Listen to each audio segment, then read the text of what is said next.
Hello အားလုံးပဲမင်္ဂလာပါထပ်ပြီးတော့ start up reading လေးကိုထပ်ပြီးတော့လုပ်ပြီးမှဖြစ်ပါတယ်အဲ့တော့အရင်ဆုံးအတီကို shuffle အရင်လုပ်ပါမယ်နော်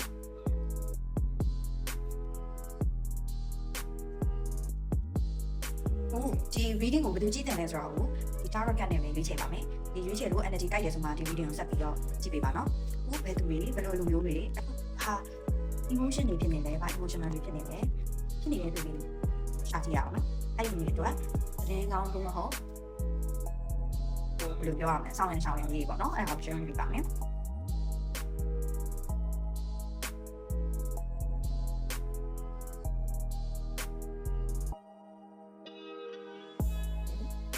ဒီ reading ကိုကြည့်ရမယ့်သူပါပေါ့နော်လက်ရှိမှာရွေးချယ်ရခက်နေတော့သူဖြစ်ရပါမယ်ဥမာကိုမှ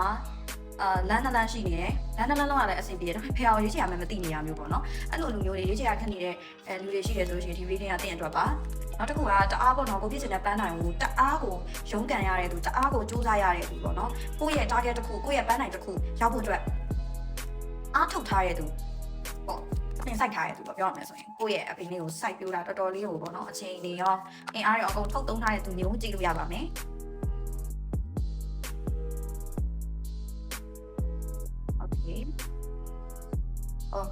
ကိုကြည့်မဲ့သူတွေတွေ့ရတော့တမန်တော်မပါဟဲ့ပြီးတော့အဲ့ဒီ energy တွေရပဲပေါ့နော်9လပိုင်းထဲမှာဒီ9လပိုင်းထဲမှာပေါ့နော်ဝမ်းနေစရာကိစ္စစိတ်ပင်ပန်းစရာကိစ္စတွေရှိမယ်ဆိုရင်ဒီ reading ကိုကြည့်လို့ရပါအောင်မယ်ဟုတ်ပြီ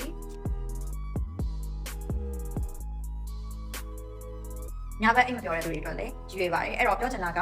ကိစ္စနှစ်ခုကိုရွေးချယ်နေရတဲ့သူတအားကိုစူးစမ်းတဲ့သူကိုယ့်ရဲ့ပန်းတိုင်းအတွက်ပဲဖြစ်ဖြစ်ဘာပဲလို့စူးစမ်းတတ်တဲ့သူပေါ့နော်ကိုကအဲ့ရွေးချယ်ရခက်နေတဲ့အပြင်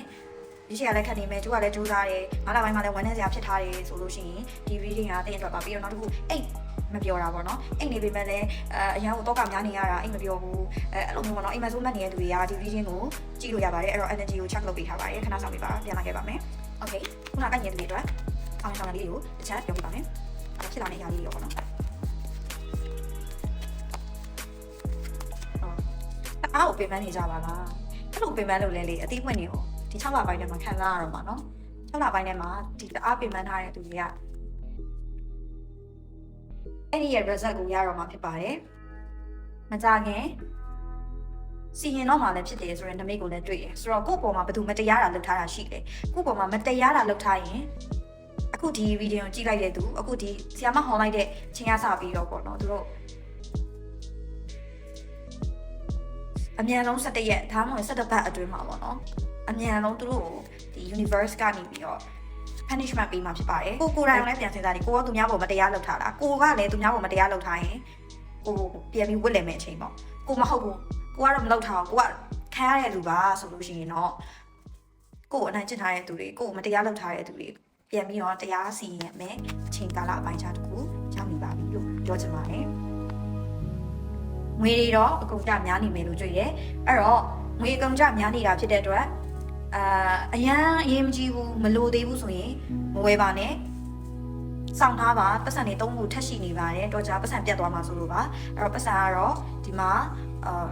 မလိုအပ်ဖက်နဲ့ကုန်ရမယ့်နမိတ်တွေလည်းတွေ့နေတာဖြစ်တဲ့အတွက်မလိုအပ်ဘူးကိုယ့်အတွက်ဒီပစ္စည်းတစ်ခုဝယ်လို့မလိုအပ်ဘူးဆိုလို့ရှိရင်မဝယ်သေးပါနဲ့ကုန်ရမယ့်အရာတွေရှိနေတာဖြစ်တာကြောင့် backup စောင့်ထားစီချင်ပါတယ်တကယ်လို့ငွေမမြဲဘူးဆိုလို့ရှိရင်ပေါ့နော်လုပ်လို့ရတဲ့နည်းတွေလည်းရှိပါတယ်ပေါ့နော်ကိုယ့်ကိုပတ်ဝန်းကျင်ကတတိထားမိရပေါ့ပတ်ဝန်းကျင်ကတတိထားမိနေတာရှိရဲကိုယ်စောင့်ကြည့်နေတာမျိုးတွေရှိရဲနောက်တစ်ခုကလေကိုယ်တိုင်ကနေဘာဖြစ်လို့ပေါ့နော်ဒီလောက်အလုပ်တွေစူးစမ်းထားပါလေရဲ့ဒီလောက်တော်တော် smart ဖြစ်တဲ့လူဖြစ်ပါလေရဲ့နဲ့ပေါ့နော်တခါလေကျရင် risk မယူရေးတဲ့အပိုင်းတွေကိုတွေ့နေတယ်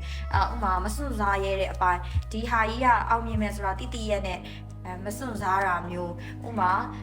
ကိုယ်ကိုကမ်းလှမ်းနေတော့ငါနဲ့ထိုက်တန်ရဲ့လားဆိုတဲ့ဟာမျိုးပေါ့အဓိကတော့ငါကရသင့်ရဲ့လားငါကဒါတွေနဲ့ထိုက်ကောထိုက်တန်ရဲ့လားဆိုပြီးတန်တရားဝင်နေတာမျိုးတွေတွေ့ပါတယ်နော်အဲ့ဒီတန်တရားတွေကို short ပေးပါအဲ့တန်တရားတွေ short ပေးမယ်ဆိုလို့ရှိရင်အကောင့်ဘက်ကနေဘာတွေလာဖို့ရှိလဲဆိုတော့မကြခင်မှာပေါ့နော်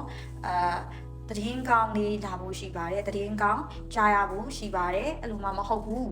အမြဲတမ်းပဲကိုရမယ်ဆုလက်ကိုကမထိုက်တန်ဘူးဆိုပြီးတော့မပိုင်ဆိုင်ခြင်းဘူးပိုင်ဆိုင်လို့ရရတာနဲ့မပိုင်ဆိုင်ရဲဘူးဆိုလို့ရှိရင်တော့အောင်မြင်ရမယ့်လူပါပေါ့နော် လမ်းကြောင်းပြောင်းသွားပါလိမ့်မယ်ပြောရမယ်ဆိုလို့ရှိရင်เนาะရုပ်တရက်အဲ့လိုမျိုးတွေပဲအကြာကြီးပေါ့သိရမလားဒီအရာတစ်ခုကကိုယ်နဲ့ထိုက်တန်ရတာနဲ့မထိုက်တန်ဘူးငါမှပိုင်ဆိုင်ခွင့်မရှိဘူးအဲ့လိုမျိုးတွေစက်တွင်းနေမယ်ဆိုလို့ရှိရင်တော့တင်ဖြစ်ချင်တဲ့အိမ်မက်ကလုံးဝဖြစ်လာနိုင်တော့မှာမဟုတ်ပါဘူးဘာဖြစ်လို့လဲဆိုတော့ဒီလာမဲ့6လပိုင်းထဲမှာတိတ်မကြခင်မှာတင်ရပါတော့ကောင်းတာတွေအများကြီးကိုယူရမဲ့သူဖြစ်တဲ့အတွက်အခုဒီ9လပိုင်းထဲမှာအဲ့ဒီဖြစ်နေတဲ့ခံစားချက်တွေကိုအတော်မတက်ထားဘူးဆိုလို့ရှိရင်ဒီခံစားချက်တွေကိုဦးစားပေးလိုက်မယ်ဆိုလို့ရှိရင်တင့်ရဲ့လမ်းကြောင်းမှာရုပ်တရက်ပေါ့နော်သူများကဥသွားတာမျိုးသူများကကိုယ့်ရဲ့နေရာမှာဝင်သွားတာမျိုးအဲ့လိုမျိုးတွေဖြစ်လာနိုင်တယ်နော်အဲ့ဒါကြောင့်ကိုယ့်ရဲ့ thinking တွေပေါ့ဥပမာကိုကမထိုက်တန်ဘူး universe ကပေးတယ်ကွယ် universe ကကိုနဲ့ထိုက်တန်လို့ဒီအရာတူဒီပိုင်ဆိုင်မှုတွေပေးထားရတာနဲ့ငါနဲ့ထိုက်တန်လို့လားငါရတဲ့လို့လားဆိုပြီးတော့ထပ်တွေးနေမယ်ဆိုလို့ရှိရင်အဲ့ဒီပိုင်ဆိုင်မှု universe ကအုံနာပြောင်းပေးမှာဖြစ်ပါတယ်သိုံပေးတော့မှာမဟုတ်ဘူးပေါ့နော်အဲ့ဒါတော့မြင်နေတာဖြစ်တဲ့အတွက်ကိုနဲ့ထိုက်တယ်ဆိုရင်လက်ခံပါလူဆိုတာလက်ခံတတ်မှုလည်းလိုပါတယ်လက်မခံတတ်ဘူးဆိုရင်တော့ကိုယ့်ရဲ့အိမ်မက်တွေကရောက်ရှိဖို့အဝေးဖြစ်နေပါလိမ့်မယ်เนาะကံကြမ္မာအပြောင်းလဲရှိပါတယ်အဲ့ဒါလည်းအောင်မြင်ဖို့ပါပဲအဲ့လိုအောင်မြင်ဖို့ဆိုရင်ခုနကပြောထားတဲ့မထိုက်တန်သေးဘူးဆိုတော့ကိုပေါ့เนาะအဲ့လိုမျိုးအရန်ကိုဘယ်လိုပြောရမလဲနှိမ်ချရဲဆိုတာကောင်းတယ်ဒါပေမဲ့အရန်နှိမ်ချလို့ရင်လည်းပေါ့နော်မကောင်းဘူးပေါ့နော် humble အရန်လုပ်လို့ရင်လည်းတိတ်မကောင်းဘူးပေါ့ကိုရှိတဲ့ proud တော့ရှိတဲ့ငါကဒါနဲ့ရတဲ့ငါကဒါကိုထိုက်တန်တယ်ဘာဖြစ်လို့ရတဲ့တာလဲငါအချင်းနေပေးဆက်ထားလို့ငါစူးစမ်းထားလို့ငါဒီဟာနဲ့ထိုက်တယ်နဲ့ result ကိုငါအချိန်ကာလတစ်ခုပေးဆက်ထားတဲ့အတွက်ငါရတဲ့နဲ့ငါပိုင်ဆိုင်တဲ့နဲ့ငါရင်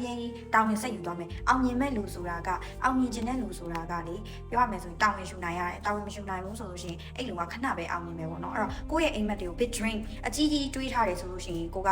လာမဲ့ဒီပေါ့နော် challenge တွေစိန်ခေါ်မှုတွေကိုလည်းကိုကအမြဲတမ်းအဆင်သင့်ဖြစ်နေဖို့ပေါ့နော်အဲ့ဒါကိုတော့ဆရာမကပြောချင်ပါတယ်အခုပြောရင်နေပေါ့နော်တတိထားမိလာတာကကိုကအထိုက်တန်တယ် okay နောက်ဆုံးကိုကထိုက်တန်တယ်လို့တိထိုင်တော့ထပ်လာမဲ့စိန်ခေါ်မှုတွေကိုကြောက်နေတာလားပေါ့နော်အဲ့လိုမျိုးစိန်ခေါ်မှုတွေကိုမကြောက်ဘူးပေါ့ဆရာမကပြောချင်ပါတယ်ဒီဗီဒီယိုအဆုံးသတ်မှာပြောချင်တာကတော့စိန်ခေါ်မှုတွေကိုမကြောက်ပါနဲ့အမြင့်သွားခြင်းနဲ့ဆိုရင်တော့စိန်ခေါ်မှုတွေအကြီးလာမယ်အကြီးတွေဖြစ်ရှင်းနိုင်ရင်ကိုရဲ့ life ကလည်းအကြီးတွေပိုင်ဆိုင်မှုတွေရရှိမှာဖြစ်ပါတယ်အားလုံးကျေးဇူးတင်ပါတယ်ဒီဗီဒီယိုနားထောင်နိုင်တော့ကိုနဲ့ energy ကိုက်တယ်ကိုနဲ့အဆင်ပြေတယ်ထပ်ပြီးတော့အသေးစိတ်သိချင်တယ်ထပ်ပြီးတော့ဘာရေးဆောင်အောင်မလဲဘာရေးရှောင်းအောင်မလဲကိုသိချင်တယ်ဆိုလို့ရှိရင်ဆီယာမစီမှာဒီပေါ့နော် personal reading လေး booking တင်လို့ရပါတယ်မေးကြရဲဘယ်လိုမျိုးညင်ပူဇော်ကယူတလေလို့မေးပါတယ်ပုံစံနှမျိုးရှိပါတယ်ဆရာမစီမာက overall ပေါ့နော်မေးခွန်း3ခုတိတိကျကျပြောပြရပါမယ်မေးခွန်း3ခုတိတိကျကျဆိုလို့ရှိရင်တော့ညင်ပူဇော်က1000ပါ